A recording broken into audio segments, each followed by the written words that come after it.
À force de voir partout des publications sur les IST, peut-être que t'es en train de cogiter. Est-ce que t'as quelque chose? Démangeaisons, rougeur, écoulement étrange, douleur quand tu fais pipi, odeur louche, oubli ou accident de capote sont autant de raisons qui peuvent nous inquiéter. Tu vas peut-être avoir du mal à nous croire, mais le premier symptôme d'une IST, c'est d'être asymptomatique. Ça veut dire qu'il n'y a pas de symptômes. Une IST, ou infection sexuellement transmissible, se caractérise par une période d'incubation durant laquelle le virus va se propager, se développer dans ton organisme en dormance, avant de lancer les hostilités. Et là où la vie est mal faite, c'est que c'est pendant cette période-là, la période d'incubation, qu'on va être le plus contagieux. Et donc le plus à même de contaminer nos partenaires. D'ailleurs, on les appelle les infections sexuellement transmissibles, mais il n'y a pas toujours besoin de pénétration, de coït, au sens classique du terme, pour pouvoir avoir contamination.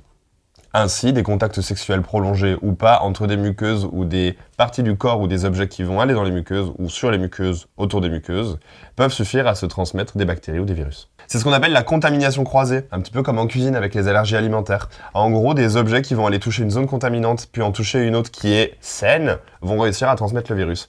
Par exemple, et on parle pas forcément de sextoy, par exemple même une serviette de bain qu'on va se prêter ou alors un rasoir sur lequel on va aller raser les parties qui entourent les muqueuses ou d'autres objets, comme par exemple les chlamydia ou le HPV, papillomavirus.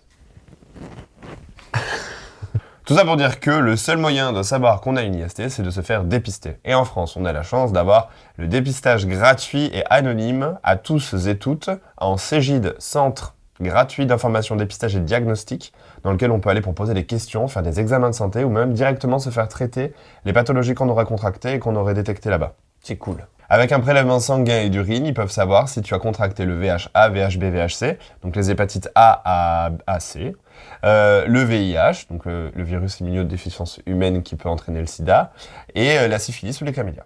Selon ta sexualité et ta volonté, avec un prélèvement supplémentaire, ils peuvent te rechercher les gonorrhées et les trichomonases. Ça se passe avec un coton-tige qu'on doit mettre dans certains orifices de notre corps, et ça se fait en autonomie dans les WC. Pas de panique pour ceux qui n'ont pas envie de se mettre un coton-tige dans le cul ou de se faire mettre un coton-tige dans le cul. L'autonomie. Que tu aies ou pas une activité sexuelle florissante, que ça fasse longtemps ou pas que tu aies une sexualité. Faire des dépistages réguliers, c'est un super moyen et surtout le seul de rester en bonne santé sexuelle et de préserver tes partenaires. Et comme le I de Cégide, ça veut aussi dire information, tu peux y aller pour poser des questions simplement sans avoir envie de te mettre une aiguille dans le bras ou un coton-tige dans les orifices. Les professionnels sont là pour répondre à tes questions qui vont être relatives à la contraception, à la PrEP, au sida, au VIH, aux IST, à tous ces sujets-là. C'est leur métier. Vas-y. C'est gratuit. Et pour t'aider à trouver tous les Cégides de France et surtout celui qui est près de chez toi et qui peut te recevoir rapidement et facilement, le site VIH.org a mis en place une carte interactive dans laquelle sont répertoriés tous les Cégides de France. C'est beau et c'est gratuit. VIH.org.